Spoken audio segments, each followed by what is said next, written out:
What, in your opinion, makes the greatest of all time in their sport? Is there a common denominator that you see cut across these men and women that make them the greatest? They all have touched perfection from one moment to another, but they all want to hold it and grasp it. And it's like a jellyfish and it just slips through their fingers. But when they touch it, it's like being an addict. They want to touch it again and again and again because they know they can.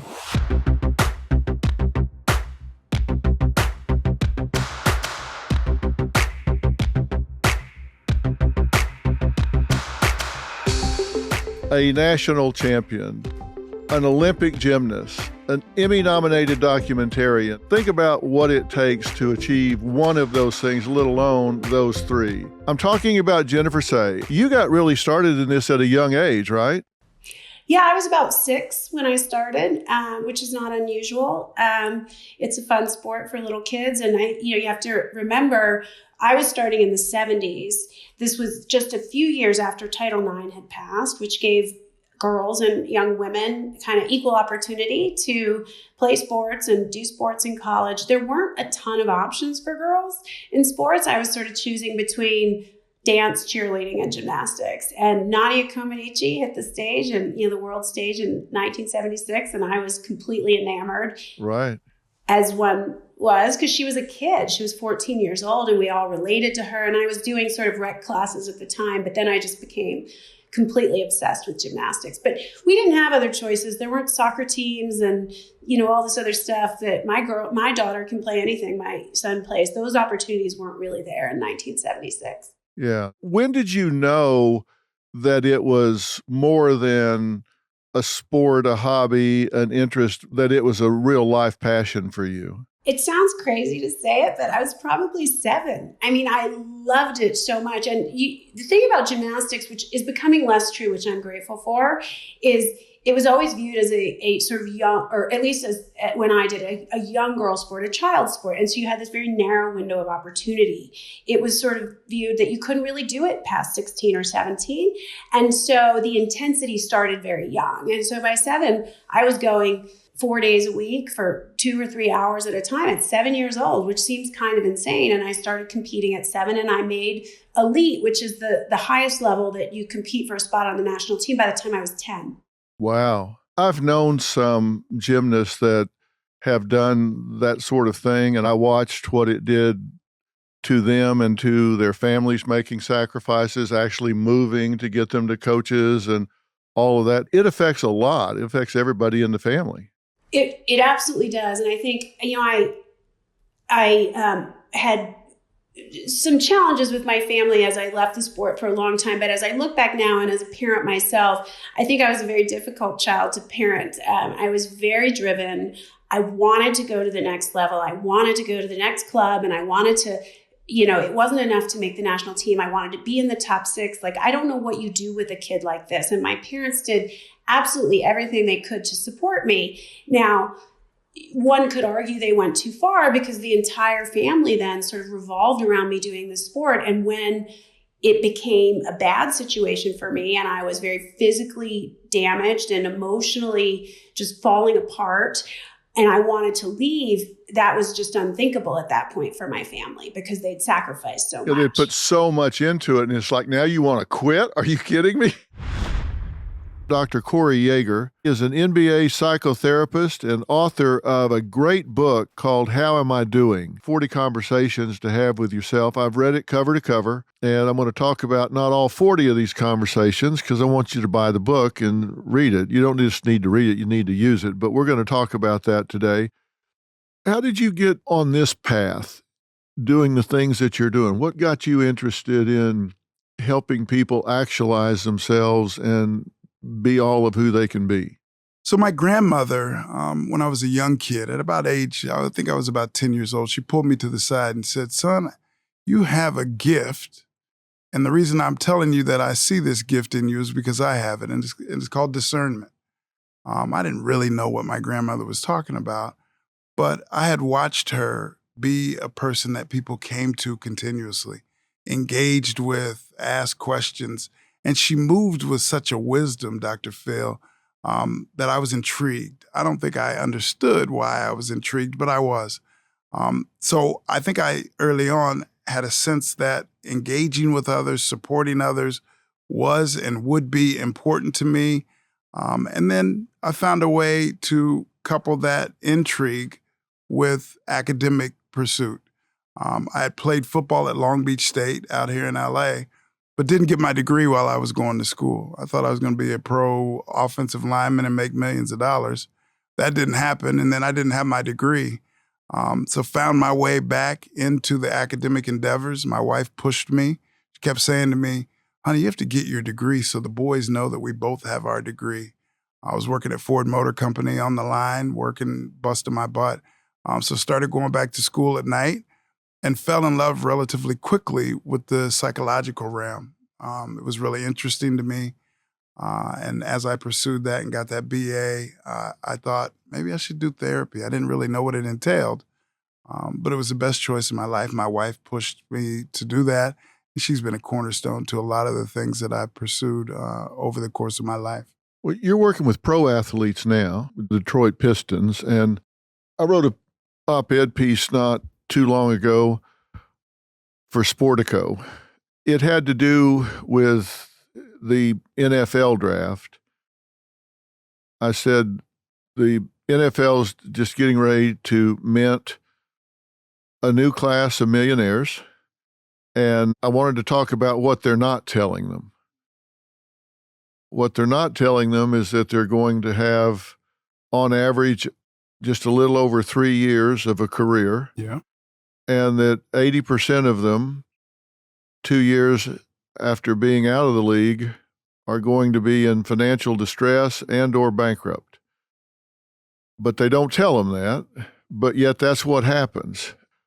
I'm really interested in your take about this because you and I both played Division I football. And even at that level, we know how disciplined you have to be, how committed you have to be, how dedicated you have to be.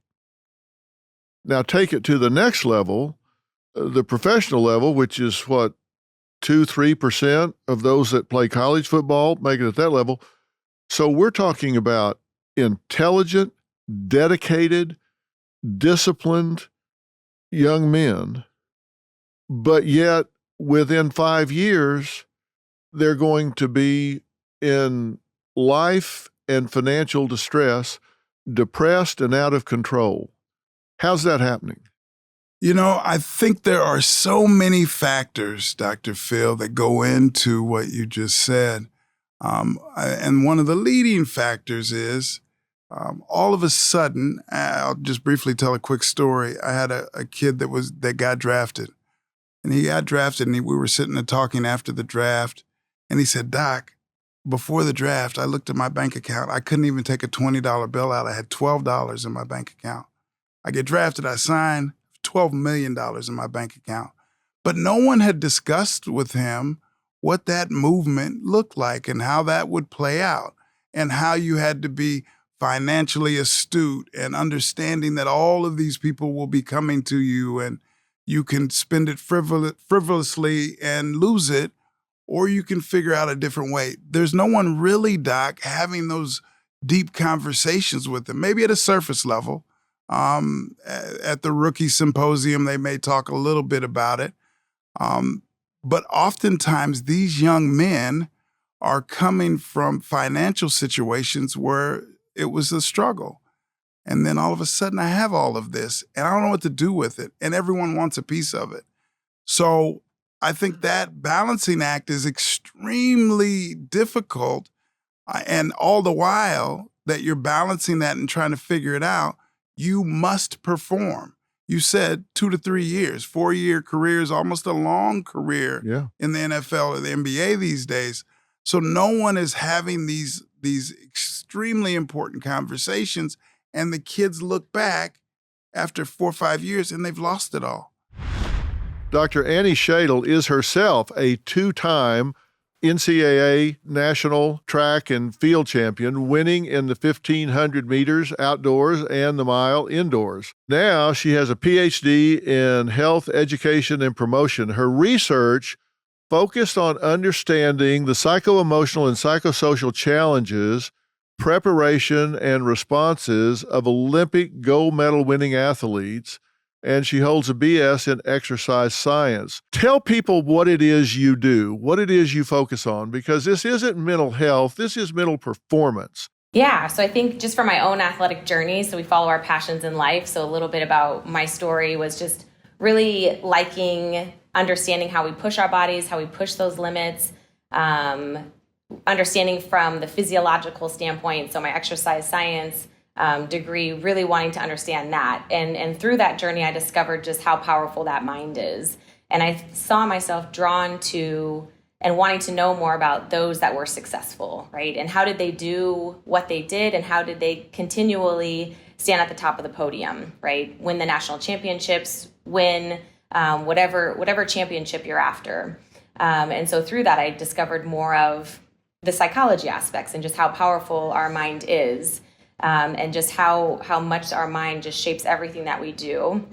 So that led me kind of back to really understanding what that performance mindset is, and what the best of the best do, the environments that create these winning teams, these winning organizations, and that's kind of where I live and breathe and love to do that kind of work. So let's talk about pressure. What is your approach to helping people perform at that critical moment when it's their opportunity to choke or their opportunity to really step up and excel? Do you have a particular strategy, approach, philosophy about teaching athletes to deal with those big pressure moments? I worked with a coach once that said, pressure doesn't exist. It just doesn't exist, right? So in their mind, that's how they dealt with it, was just saying like, it doesn't matter, right? And then you hear the cliches of like, well, pressure builds diamonds, and there's all of these things with dealing with pressure. But I think in general, ideally, we've prepared our athletes for this moment, right? So the best athletes of the best athletes just live for those pressure moments, right? And this is when we see in the movies where like things get like foggy and kind of zoom out, and you just see this like tunnel vision, right? And the best athletes like live for those moments and know exactly what to do. But even with that, they've probably had these moments as they've gone through sport to know how to handle those moments, right? So if we think about your progression and your development as an athlete, probably early on, there were coaches that helped them have those moments, so that now when there are these big moments in the Super Bowl or whatever it is, they know how to manage those. Does that make sense? Yeah, I think, are you saying acknowledge it and have a strategy for it when it comes up? Well, I would say the best of the best, like live for those moments. But I would say too, in those moments, right? So you take control of what happens, right? So you know exactly what you're doing, you know exactly the play, you know exactly how you're going to, what you need to do, and you stay focused on the moment, right? So you don't get overwhelmed by the moment, but you're able to like recognize where your mind is, you're able to put it where it needs to be, and like block out any distractions that might be there, right? So whatever that is, the winning free throw of a basketball game, right? So you know exactly, like, stay with your routine, take your deep breath, do your shot, right? So really being able to control your mind to stay focused on the task at hand to deliver your best performance in that moment. Dr. Daniel Amen has helped millions of people change their brains, and as a product, change their lives through Amen clinics, his best-selling books, and public television programs. Head trauma is not just major trauma of like going through a windshield or falling 10 feet onto a concrete floor. It can be small repetitive traumas like, kids heading soccer balls just over and over. You do that 100 times a week, and these things can accumulate, and it can be any number of things. And if we think back at the times in our lives where, we fell on the ice and hit our head, or, we slipped and fell back and banged our head just as we hit the ground, these things have an effect. And if you check them and see that there was an impact, this can be helped. It can be changed. The truth is, if somebody does come in and find out, oh, wow, yeah, my brain is not well, that's not a static situation, because in many or most situations, the brain can get better. The brain can heal. The brain can improve by taking proper steps, correct? By putting the brain in a healing environment. So I did the big NFL study. I don't know if we've ever talked about this. I don't think so. When the NFL was having trouble with the truth about traumatic brain injury in football, I got to see Anthony Davis, the Hall of Fame running back from USC. He's called the Notre Dame killer because in 1972, he scored 6 touchdowns against the University of Notre Dame. But he was having trouble with his memory, with his temper, and then he had periods of confusion. And when I scanned him at 54, his brain clearly was a traumatic brain injury, and it looked like he was 85. But 5 months later, his brain looked remarkably better. And then he and I went to the Retired Players Association and gave a presentation. And subsequently, I've scanned and treated 300 NFL players, high levels of damage. Stop lying about it. Playing football is a brain damaging sport. Brain is soft, skull is hard, skull has sharp bony ridges. You cannot have those level of intense over and over impact without damaging the brain. But the exciting part of my work with the NFL players, 80% of them get better when I put them on a rehabilitation program, which is so simple. We basically teach them about brain health, multiple vitamin with high doses of B6, B12, and folate, because that helps boost brain function, high dose fish oil, and then a brain boost that works in 6 different ways. And I published that study. The exciting news that still very few people know is even if you have been bad to your brain, you can make it better, and I can prove it. And that's what I get so excited. You remember we did the show with Gary Busey. I love Gary. And not only did he play football, where he tried to break people's sternums, the big breastbone. Right. But he had substance abuse problem, and they had a bad motorcycle accident. And then he had a tumor in his sinus that they radiated. So his brain was terrible.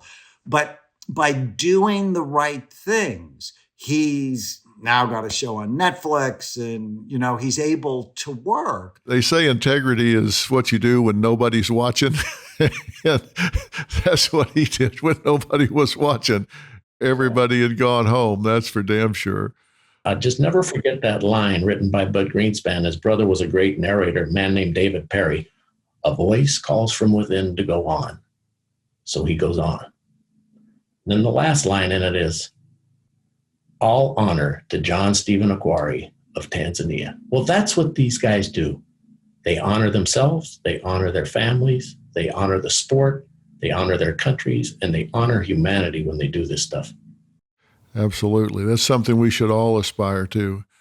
You wrote a book about talking to goats, and in all humility and candor, you definitely will be in someone else's book about goats, because when it comes to doing what you do as a broadcaster, you are definitely the greatest of all time at what you do. So what drives Jim Gray? What keeps you going after all this? This life that I've been able to lead and all of the people that I've been able to meet, it's been so fantastic. It's just been great. And I love meeting the people, and I love listening to their stories. And I want to, hear how they did it, why they did it, and, try and see if what I can do in these interviews can help somebody else and help future generations so that we can have more goats. And so I'm driven to hear other people's stories, to learn from them. And I want to be better tomorrow than I was yesterday. I can still improve. I've done tens of thousands of interviews. I've done 1 or 2 of them right. Otherwise, I've stumbled, or I forgot about something, or I didn't follow up right, or how many times do you walk away from a show, Dr. Phil, and you watch it and you say, boy, I should have asked this, or why did I stumble on that question? I'm still trying to get it right. Every single show. Exactly. Every single show.